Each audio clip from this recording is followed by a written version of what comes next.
Welcome to channel target for IQ. मेरा नाम advocate Tanusha Mishra है। आज की जो हमारी वीडियो होने वाली है वो हमारी वीडियो है आईपीसी के मोस्ट कॉमन टॉपिक पे, जिसका नाम है wrongful restraint and wrongful confinement. अब आईपीसी का नाम आते ही हमारे मन में ख्याल आता है, अरे आईपीसी ये तो बहुत ईजी है, ये हम कर लेंगे, इसे हमें पढ़ने की ज़रूरत नहीं है, एग्जाम के टाइम पर रिविज़न कर लेंगे। बिकॉज हर लॉ स्टूडेंट का एंड हर एडवोकेट का ये बहुत ही फेवरेट सब्जेक्ट होता है, इवन टीचर्स का भी, क्योंकि ये इजी टू अंडरस्टैंड होता है। इसमें ज़्यादा मेहनत नहीं करनी होती, हम इसे थोड़ा सा पढ़ते हैं और पूरा समझ जाते हैं। पूरा प्रोसीजर मतलब जो हमारा लॉ है बेसिकली वो जो आईपीसी में पनिशेबल ऑफेंसेस बता रखे हैं, तो लॉ हमारा आईपीसी से ही गवर्न होता है। तो आईपीसी एक ऐसा सब्जेक्ट है जो ऑल ओवर हर स्टेट जुडिशरी एग्जाम्स में आता है, हर लॉ के कॉम्पिटिटिव एग्जाम में आता है, ऑलमोस्ट बैंकिंग का एग्जाम अगर छोड़ दे तो। इसलिए जो आज का ये हमारा टॉपिक है ये बहुत इंपॉर्टेंट टॉपिक है, बिकॉज इसमें बहुत माइन्यूट सा डिफरेंस है, लाइक सेक्शन 299 एंड 300 वाला, जो हमेशा बच्चों कंफ्यूज हो जाते हैं, स्टूडेंट्स कंफ्यूज हो जाते हैं और वो क्वेश्चन गलत करके आ जाते हैं इस पार्ट से। तो जो रॉन्गफुल रिस्ट्रेंट है वो सेक्शन 339 में है, रॉन्गफुल कन्फाइनमेंट है वो सेक्शन 340 में है, एंड रॉन्गफुल रिस्ट्रेंट सेक्शन 341 में है। अब हम बात करेंगे प्रॉपर इसमें क्या डिफरेंसेस हैं और मतलब ये सेक्शंस में हमें क्या पढ़ने की ज़रूरत है। तो जो आज का हमारा पॉइंट ऑफ डिस्कशन है वो सेक्शन 339 एंड सेक्शन 340 है। Wrongful restraint section 339, wrongful confinement section 340। इन दोनों की पनिशमेंट इसके आगे वाले सेक्शन में, section punishment for wrongful restraint section 341, punishment for wrongful confinement section 342। अब जैसे कि स्टूडेंट्स आपको पता है कि एमपी जुडिशरी की वैकेंसी आ चुकी है 123 पोस्ट के लिए। तो एमपी जुडिशरी की वैकेंसी जैसे आ चुकी है तो अब हमें एग्जाम के डेट का वेट बिल्कुल नहीं करना है कि एग्जाम की डेट जब नोटिफाई हो गई हम जब से पढ़ाई करना शुरू कर देंगे। नहीं, हमें आज से रेगुलर पर डे अपने 2-2 घंटे अपने सब्जेक्ट्स पे देने हैं। अगर हम अपने 2-2 घंटे अपने मेजर सब्जेक्ट्स पे दे रहे हैं तो एग्जाम के डे तक हमारा सारा जिस दिन एग्जाम के डेट की नोटिफिकेशन आउट होगी हमारा सारा सिलेबस कवर होगा। ज़्यादा टाइम वेस्ट नहीं करते हुए मैं आपको बता दूं, जो हमारा टारगेट फॉर आईक्यू चैनल है ये हमारा नहीं है, आप सबका चैनल है। तो ये एक बेस्ट पब्लिक प्लेटफॉर्म है जुडिशरी की तैयारी करने के लिए। तो हमारे टारगेट फॉर आईक्यू चैनल पे पेड ग्रुप्स भी चल रहे हैं। इस हमारे कॉन्टैक्ट नंबर है 7500110314। डिस्क्रिप्शन बॉक्स में आपको नंबर मिल जाएगा, बोर्ड पे भी मैंने नंबर लिख रखा है, वहाँ से नोट डाउन कर लीजिएगा। आप 24/7 कभी भी वहाँ पे कॉल कर सकते हैं, हमारी टीम लीडर आपसे बात करेंगे वहाँ पे और आपको कोर्स के रिगार्डिंग सारी डिटेल्स देंगे। हमारा टारगेट फॉर आईक्यू का जो टेलीग्राम चैनल है वो भी है, पब्लिक चैनल है, आप वहाँ पर ज्वाइन हो सकते हैं हमसे। अब हम अपने टॉपिक पे आते हैं ज़्यादा टाइम वेस्ट नहीं करते हुए। और आपको अगर वीडियो पसंद आएगी तो प्लीज़ एंड तक देखिएगा, लाइक करिएगा, शेयर करिएगा, अपनी बेयर एक्ट अपने साथ लेकर बैठिएगा प्लीज़। मैं सेक्शन 339 आपको रीड करके बताऊंगी, तो जब मैं रीड करके आपको सेक्शन बताऊंगी तो आप बेयर एक्ट में मार्क कर लीजिएगा। यहाँ पे मैंने लिख रखा है wrongful restraint and confinement. Wrongful restraint का क्या मतलब होता है? सदोष अवरोध। अब ये हिंदी में नाम से क्लियर हो रहा है, सदोष अवरोध, किसी के काम में सदोष अवरोध पैदा करना, रुकावट पैदा करना जानबूझकर, इसे हम बोलते हैं रॉन्गफुल रिस्ट्रेंट। जानबूझकर किसी के काम में रुकावट पैदा करना। और रॉन्गफुल कन्फाइनमेंट का क्या मतलब है? सदोष परिरोध। अब ये अवरोध और परिरोध में क्या डिफरेंस है अभी हम ये जानेंगे। तो प्लीज़ आप अपनी बेयर एक्ट ओपन कर लीजिए। सेक्शन 339 बात करता है whoever voluntarily obstructs any person so as to prevent that person from proceeding in any direction in which that person has a right to proceed is said wrongfully to restrain that person। अब इसका क्या मतलब है? इसका मतलब ये है कि हमारा एक रास्ता है, बिल्कुल कॉमन रास्ता है। फॉर एग्जांपल मैं आपको एग्जांपल दे रही हूँ और हमारा राइट है कि मैं उस रास्ते से हम जाएं, बट किसी ने वहाँ पे एक स्क्वायर सा एक ईंट की दीवार सी बना दी है और सदोष मुझे इसके अंदर धक्का दे दिया, सदोष अवरोध उसने उत्पन्न किया मेरे काम में। जैसे फॉर एग्जांपल एक केस आया था इसमें बहुत इंपॉर्टेंट कि मैं वोट डालने जा रही हूँ, ठीक है, और मेरे वोटिंग राइट को वॉयलेट करने के लिए किसी ने मुझे कमरे में बंद कर दिया, ठीक है। उसने क्या किया कि उसने एक दरवाज़ा, एक कमरे में 2 दरवाजे हैं, एक दरवाज़ा उसने मेरा बंद कर दिया और एक खोल दिया, लेकिन उसने मेरे साथ क्या किया? रॉन्गफुल रिस्ट्रेंट किया मेरा, मुझे ज़बरदस्ती कहीं जाने से रोका, जहाँ जाना मेरा राइट है और उसने मुझे रोक दिया। ये होता है रॉन्गफुल रिस्ट्रेंट। इसमें आप एक लाइन बेयर एक्ट में मार्क कर लीजिएगा, to prevent that person from proceeding in any direction in which that person has right to proceed. Okay, अब इसमें एक इलस्ट्रेशन है जो बहुत इंपॉर्टेंट है, कई बार एग्जाम्स में आ चुका है।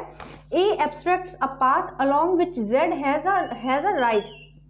ए ने जेड का रास्ता रोका जहाँ पे जेड का जाना मतलब जेड का राइट है जहाँ पे जाना, ठीक है, to Z to pass. A not believing in good faith that he has a right to stop the path. A ने गुड फेथ में बिल्कुल भी नहीं रोका जेड का पाथ। उसने कभी ऐसा भी होता है कि हम रोड पे जा रहे होते हैं और कोई हमसे बोलता है कि आप इस रास्ते से मत जाओ, आगे बहुत जाम लगा हुआ है, तो वो हमें गुड फेथ में बोलता है कई सारे। बट अगर मान लो किसी रास्ते पे गड्ढा है और वहाँ खतरा है और किसी ने आपको बोल दिया नहीं आप उस रास्ते से चले जाओ, तो इसका क्या मतलब है, गुड फेथ नहीं है उसका, ठीक है। तो Z is thereby prevented from passing a wrongfully restraint. तो यहाँ पे जेड ने क्या किया, रॉन्गफुली रिस्ट्रेंट किया ए को। तो ये यहाँ पे जेड किस चीज़ का लाइबल होगा, रॉन्गफुली रिस्ट्रेंट का, रॉन्गफुल रिस्ट्रेंट का। अब हम आते हैं रॉन्गफुल कन्फाइनमेंट पे। रॉन्गफुल कन्फाइनमेंट क्या होता है, सदोष परिरोध। अब आप अपनी बैरक देखिए, मैं डेफिनेशन पढ़ रही हूँ। However wrongly restrained any person in such a manner as to prevent that person from proceeding beyond certain circumscribing limits is said to wrongfully confine that person। अब इसका एक इलस्ट्रेशन मैं आपको बताऊंगी, बट इससे पहले मैं आपको एक एग्जांपल से समझाना चाहती हूँ रॉन्गफुली कन्फाइनमेंट क्या होता है। रॉन्गफुल कन्फाइनमेंट ये होता है कि आप किसी एक जगह पे हैं और किसी ने आपको चारों तरफ से बंद कर दिया हो, फॉर एग्जाम्पल, और कोई ऑप्शन नहीं है कि आप बाहर जा सको।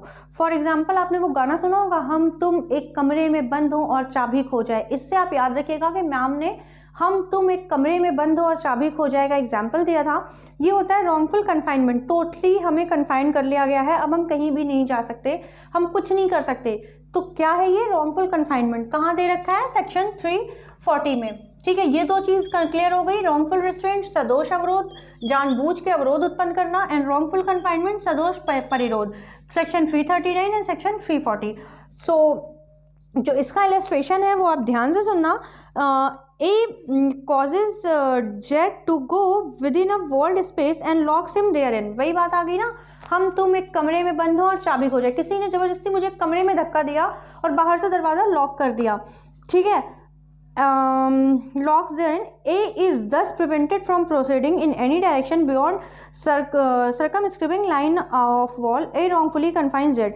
A places man with fireman at the outlets of a building and tells Z that they will fire at Z if Z attempts to leave the building. A wrongfully confines Z. किसी को जबरदस्ती कहीं पे confine कर देना, ठीक है, किसी बिल्डिंग में आग लगा के किसी को अंदर छोड़ देना और वो भागने की कोशिश कर रहा है यहाँ वहाँ, तो हमने उसका क्या किया, हमने उसका रॉन्गफुल कन्फाइनमेंट किया है। अब इसकी पनिशमेंट कहाँ दे रखी है, इसकी पनिशमेंट दे रखी है सेक्शन 341 में एंड सेक्शन 342 में। ये हम एक सीरीज में पढ़ते हैं, सेक्शन 341 एंड सेक्शन 342 में कितने साल की पनिशमेंट दे रखी है, आप प्लीज़ मार्क कर लीजिएगा। रॉन्गफुल रिस्ट्रेंट की जो पनिशमेंट है वो 1 मंथ की है विद फाइन और में एक्सटेंड टू 5000 रुपीज़ और बोथ। कभी कभी पूछ लेते हैं रॉन्गफुल रिस्ट्रेंट में कितनी पनिशमेंट है, 1 महीने की है, 5000 का फाइन है। रॉन्गफुल कन्फाइनमेंट में 1 साल की पनिशमेंट है और 1000 रुपीज़ का फाइन है। ये है यहाँ पे डिफरेंस, रॉन्गफुल रिस्ट्रेंट में 1 महीने की पनिशमेंट, रॉन्गफुल कन्फाइनमेंट में 1 साल की पनिशमेंट, ये डिफरेंस है यहाँ पे। अब सेक्शन 343 बात करता है रॉन्गफुल कन्फाइनमेंट फॉर 3 और मोर डेज।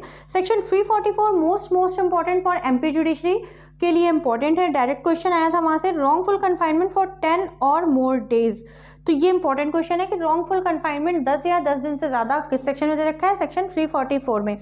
अब हम यहाँ पे बात करेंगे difference between wrongful restraint and wrongful confinement की। तो सबसे इजी मतलब सबसे पहला डिफरेंस इसमें है कि जो रॉन्गफुल रिस्ट्रेंट होता है वो एक पार्शियल रिस्ट्रेंट होता है।